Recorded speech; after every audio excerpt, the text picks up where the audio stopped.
Hi, I'm Steve Rose. I've been a chef for 35 years, proud owner of the greenest restaurant in the entire San Francisco Bay Area, and farmer here at Rose Ranch. We do things green around here though. What sets me apart is that green is not just a buzzword like a lot of people use. Green is an operative word, and it's really easy to do. I'm going to share with you my secrets on how to do this at home. We're going to have fun, and living green, living truly green, is really a blast. I really believe that people want to learn how to live this way, they just don't know how to go about it, and that's the whole purpose of the show, is to teach people how to do that. And I'm going to show you how to do it. Welcome to the Organic Rose.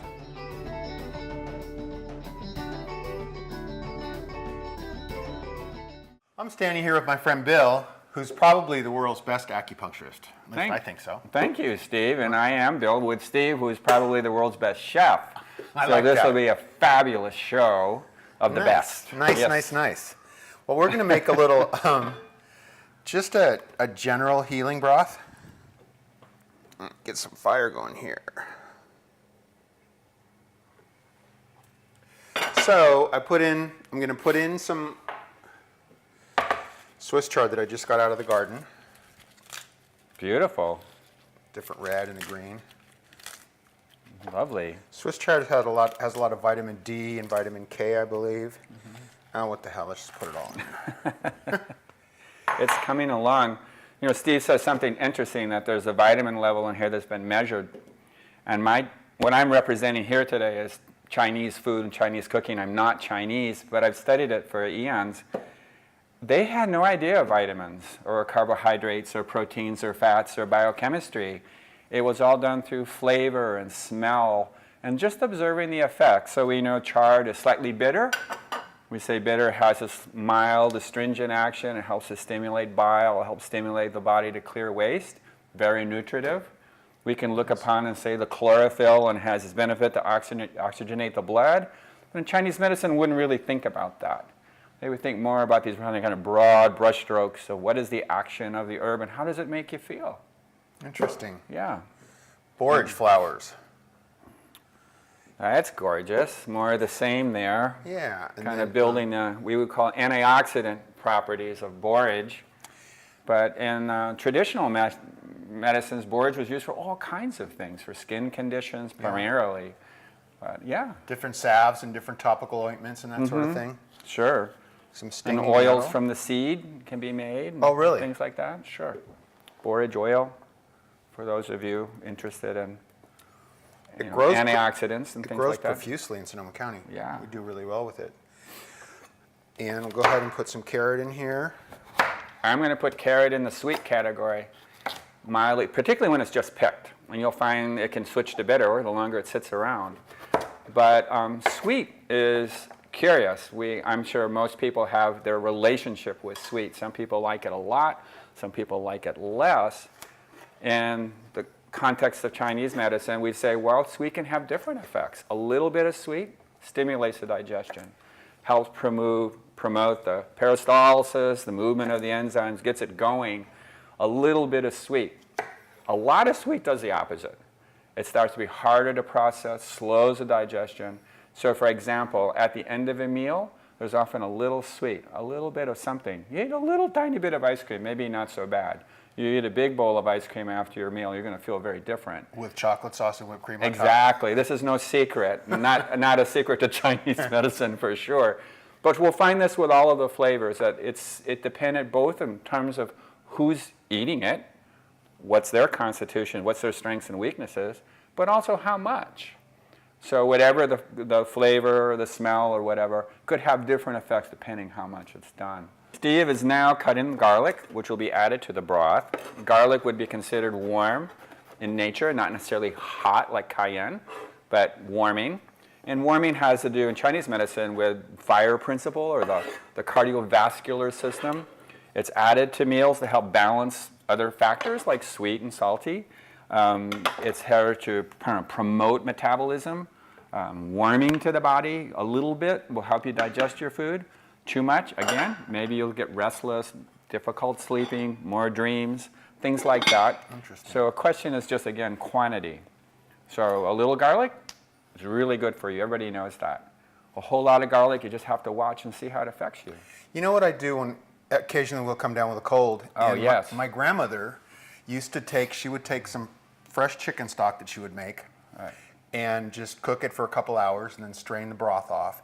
Right. And then she would take just, I don't know, I usually use about 30 or 40 cloves of garlic. Right. Minced up fine. The finer you mince it, the more potent the flavor comes out. Sure, sure. That goes in, and then you take it, bring it up to a simmer while it's bubbling, and then whip a couple eggs and whisk those in like an egg drop soup kind of. And then put some croutons in, and here's the trick. You take that, put it in a big mug, climb in bed under the covers, Yes. and drink a couple cups of that. Yes, And you just start sweating it all out. And the next morning you wake up like nothing's ever happened. Lucky boy. It works really well. Yeah, the promotion of sweating is well known for the heating herbs. That's, they didn't know the antiviral and antibacterial effects of garlic, which are now known, very well substantiated.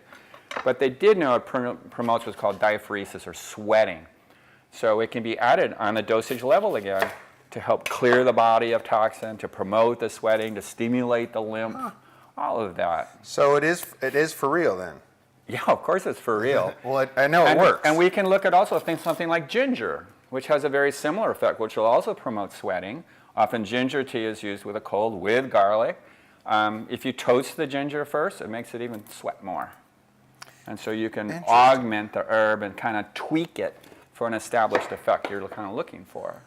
Wow, so the next time I do that, I'll throw some ginger in with the garlic. Yeah, why not? A little lemon, a little garlic, a little ginger. Well, let's put some lemon in the broth too. I want to go back to where I'm coming from and just being strong on it, that we know, Chinese, well, everywhere in the world, people love their food, have their traditions, use food for healing. And in Chinese culture, which is at least 10,000 years continuous culture, so we have which is unusual, food was used differently in different regions of China. It's not just one style. They're going to find like 8 styles. So the mountain regions are going to use more meats. Coastal regions going to use more fish. But what's common to them, all of them, are the use of the herbs, like ginger, garlic. Some of the use of the local plants are through all of China, like bok choy. You'll find it everywhere. And then the use of noodles, for example, instead of breads. When wheat was introduced around 2000 BC, rather than going into breads and stuff the way Europe did, they just specialized in noodles. And you'll see that's very common within all the styles of Chinese cooking as well. Wow, is a lot of that regionally driven? Because of different weather patterns denote certain cuisines, right? Sure, totally. Yeah. And everywhere, my understanding of what I experienced was somewhat limited, that in every region of China considers their food to be the best. Of course. And so there's a lot of arguing around that, which is fun for the Chinese, yeah. There's the Hunan and the Sichuan and the Guangdong and things you've heard if you go to a Chinese restaurant, and you'll see that, well, some are spicier, maybe some have a little more sweet to them, things like that. Yeah. Interesting. So what we have in here is it's creating a nice vegetable broth. You can see there's Swiss chard in there, celery, carrots, lots of garlic, onion, some lemon, and we're just going to let it simmer. Now, another thing, broth is just a staple of Chinese. And one reason is that food was not that abundant in China for the populations in many parts of China. So the use of leftovers was taken very seriously. And when I was there, like in 1982, I was there, they would make a broth every morning called juk. And the juk was the leftovers of last night's dinner with, like your grandmother, who had a little bit of egg in it, and then the adding of the herbs, the garlic, the ginger, maybe a little scallion, a little bit of like a cilantro or parsley. And that's what we ate for breakfast, and it was super efficient. Didn't dip too far into their food supply, and it was filling and got us through the morning. Is that the same broth that you would have on your desk at the acupuncture studio, that you would have in a thermos and you would drink sometimes during the day? That would be interesting if I did. I can't remember. I think that just rotated around. But you'd always have a thermos with broth in it. Pretty much, or a little green tea sometimes as well. you'll find that the use of caffeine in Asia is tea-based, not so much coffee. And the view is to have a little bit in the morning, maybe a little cup of green tea, a little bit late in the morning, a little bit early in the afternoon, a little bit later in the afternoon. Keep those caffeine levels very steady instead of having big rises and falls, and at a very moderate level. So green tea can be used, to help improve concentration and focus, as well as, just the other kind of healing benefits of it. But green tea, if you keep the caffeine level steady, Right. you don't get as jittery? You don't get as jittery, and we now know that green tea has another component in it called L-theanine, which is called like Zen blend. It's a calming agent. So even though it has a little bit of a stimulant in the green tea, it also has a sedative. So you find that's why people don't get jittery or anxious with the green tea. And also its window of effect seems to be a little shorter. So it's like a 2 to 4 hour maximum effect, where if someone maybe has a coffee, we don't really know if it's a 4 hour, 6 hour, 8 hour, kind of where it takes people.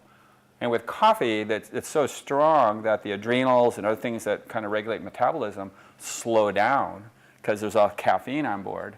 And then as the caffeine drops, that other energy has to come up.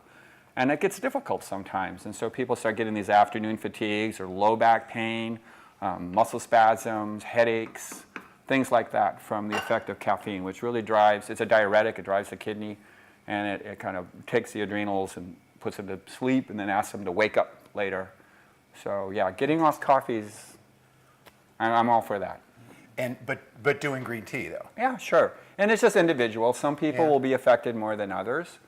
Some people will feel that's how it goes. Yeah. Yeah. But you can get a really good organic green tea for very little money, and try it. And the other thing with teas is that the caffeine is released in the first 30 seconds, and the healthy part of the green tea is released about 3 minutes after it started steeping. So if you don't want caffeine, you can. That makes so much sense. So I would go ahead and make a pot of the green tea, let it steep for 30 seconds. Yeah. Give it to my wife, let her drink the caffeine, and then I can go ahead and put more water in there and steep that. People, if you're using a bag, you pull the bag out after around 30 seconds, put it back in, pour another thing of water. You now have decaffeinated green tea. However, if you go over 4 minutes, it starts getting acidic.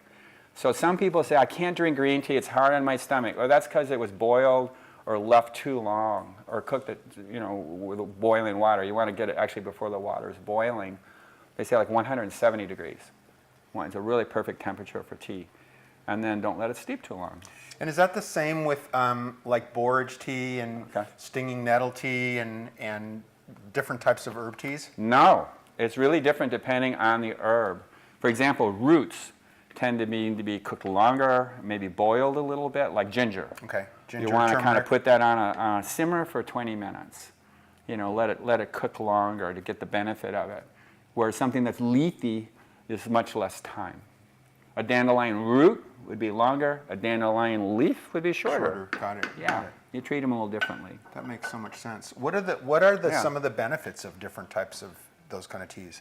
Well, that's a good question, and then it goes back again to like food as medicine, which is kind of where I think Chinese medicine started as like one of the primary things they could affect is working with food, working with exercise, working with sleep, lifestyle. But it was a big deal. And then herbs are just kind of an extension of that. They're more specific of their actions. You can really target certain functions depending on the smell or the taste. The 5 tastes are considered, one is pungent, which is more about the lungs, we say, or the large intestines. There's the heating kind of acrid part, which is more to the heart and cardiovascular system. There's the sweet, which is more to the pancreas and stomach and promoting of the digestion.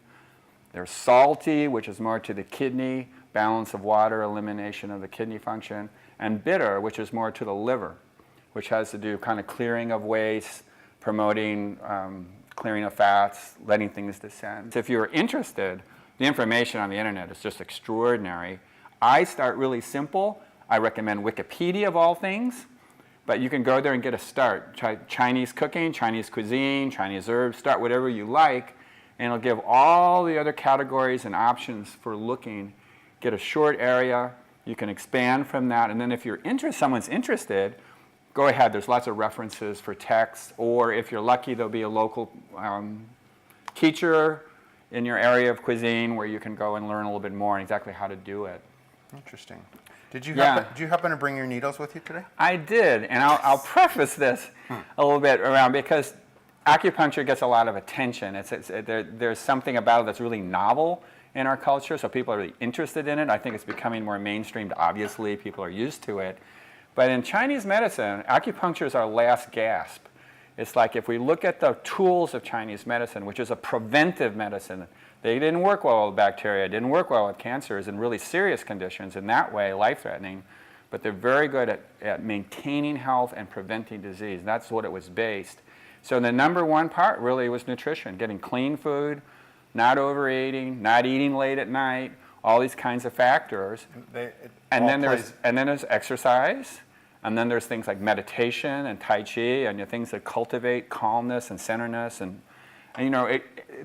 sleep is a major factor, and of course lifestyle, particularly relationships, is huge when we get into this. So if all of those things were in line and someone still isn't healthy, then okay, maybe we'll go to first herbology and then to acupuncture.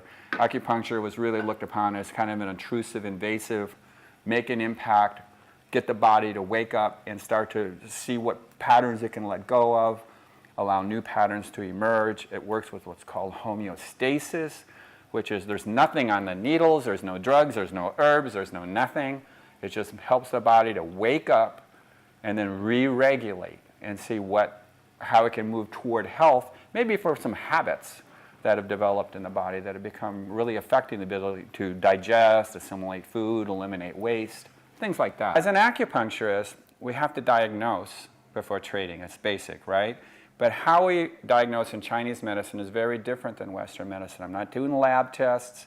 I'm not trying to figure out the smallest denominator of what cell type is causing a problem. It really is stepping back and looking at someone, facial colors, tone of voice, how they're breathing, all of that. But what Chinese medicine is famous for are the pulse and tongue diagnoses, which are really our lab tests. Sometimes abdominal too. They're like windows into the body to see how things are circulating, how the blood's moving, how the lymph is moving, how the energy is moving. So that's why you always ask me to look at my tongue to see what color it is. Right. We look at, and the diagnosis is really more like a weather report than a lab report. It's going to sound like heat in the head, coldness in the middle, something like that. Or there could be effects of where you say this is very wet, or this is very dry, or something is stuck and not moving, or something is moving too quickly. And it'll give a picture about that makes sense to people. It kind of reflects what the experience is of their health or their wellness. And a big part of this in Chinese medicine is assessing somebody's health, not looking so much at the illness. Because I'm not treating with drugs, I'm not doing things to affect the chemistry, I'm asking the body to do it. And so a body has to have the capacity, the energy to make the change. So we look at health and measure health, which I found what really brought me to this kind of medicine is that it was looking at health as something that could be affected and built up so you don't get sick. So with Steve, who I know is a patient, I'm going to be somewhat symptomatic here. I'm just going to treat so you can see what we're doing and you can watch it. Steve, as a constitution, tends to have heat, a little extra heat. It tends to rise, so we'll find that the heart center maybe has a little more heat than would be to its advantage, and the heat will want to rise to the head, so a little more flushing, a lot of animation, a lot of creativity. What I'm wanting to do is draw the heat down further so that he can rest well at night, recover well at night, process his waste. It's kind of a balance, and sometimes it's that simple. Rather than getting technical about particular organs and all the nuances, just look at kind of a large picture. So there's many ways to go about this. In acupuncture, there's points all over the body. There's at least 300 classic points, but they're really there. So I'm going to use one on top of his head first. It's a classic point called Ba Hui. It's the highest point in the body, and it can help release the energy that's rising and draw it back down. It's like a gate, just to kind of let things open up. So with Steve, I'll go right there on by way. And I'm not really going to sedate him. So he's in the middle of a show here. I usually fall asleep. But you can get to see it. So I clean the skin really little, right? The needles are not hypodermics. They don't have a hole in them. They're not going to push anything in or take anything out. There's virtually no risk of infection. You never see it documented with acupuncture. Very low risk as a procedure. The next point I'm going to do is called Shen Men, which means spirit gate. It's a heart point, and again, it's this one of just calming the spirit, allowing things to settle. And I'll add one more, and that'll be enough for our demonstration. Within the ear, there are hundreds of points actually. It's called the microsystem, where you can go to the body and treat different parts of the body through the ear. It's a reflex to the brain. Really studied a lot on brain scans now, things like that. And I'm going to go to a point called 0 point, which is a stomach-based point that, again, just helps this relax and help to receive the energy. Can you talk a little bit about when you put them in my back, how a lot of times you'll see... big wheel. Yeah. Sure. And you can actually see the energy releasing out of your body. Sure. And within acupuncture, there's tonifying techniques where we use, again, to kind of draw energy up and build. There's other ones that are releasing, helping to help the body just relax, take a level of tension out. So with Steve, who I said tends to run a little hot, tends to collect energy up in the upper part of his body, I go into back points that go into the central nervous system, that rest and digest, fight or flight, and it helps open that gate between those two. It's called sympathetic gates. And then when that does, this extra energy is actually released through the needle sites, and the skin can just turn bright red around the needles, the size much larger than a quarter. And it may be like that for 20 minutes, and then Steve would typically fall asleep during that as the energy is released. It takes people in a very, very deep place. It's pleasurable. People don't usually think of acupuncture as pleasurable, but one reason it's popular is because it actually feels good. And so you can get to a place where you're very relaxed but very alert at the same time. I mean, when I come out of that slumber, I've got to sit in your office and have a glass of water for like 10 minutes before I even want to get behind the wheel. It's a good idea. Like so groggy. It's about a 20-minute period after treatment where the body is still in a sedated state, so I don't ask people to drive right away. But then the effect of the treatment really builds almost in 2-hour intervals for a good 1 to 3 days where it's very, very active. And then after that, the body's kind of moved to a new state where we can reassess and see if has it released the pattern, do we need to continue in that direction or make an adjustment. But that's really interesting. It's not what you think. You think, oh, I leave on the table, I got my acupuncture, I'm done. No, you finish the acupuncture, it's just starting. So the day of the treatment, we ask people to rest, take good care of themselves, make sure they drink plenty of water. Just kind of stay out of the way. Don't stimulate, don't work out too much, don't force yourself to do anything. Let the body just go through a day or 2 or 3 of this re-regulation, and almost everybody finds they sleep better. Yeah, it is so effective. Yeah, and when people come for chronic pain, like the back pain issue, typically the back pain isn't the first thing that gets better if it's a chronic condition. First thing is sleep improves. The next thing is people find they're not binging, they don't have the food cravings. They find certain habits, if it's drinking or smoking or things like that, tend to fall away without actually trying, because the body's shifted and it's not needing to self-medicate, we say. Try to do those things to feel better, not responding to an anxiety. So we'll find these things happen, and that allows the body to recover. As the body gets stronger, then these symptoms tend to be released.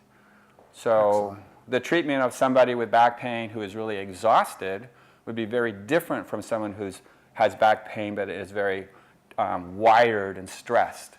Very, very different treatment, very different diagnosis, even though in Western medicine we say that's both back pain. There's like 13 different primary types of stomach pain, upper gastric pain. There's not just one. Well, thank you, Bill, so much. I thank the viewers for tuning in. And I do have a website. If you have questions, you can go there and email me. But again, the resources are everywhere. And it's really fun and fascinating. And it's good for you. And it doesn't hurt. Most of the time. It's a different kind of pain, though.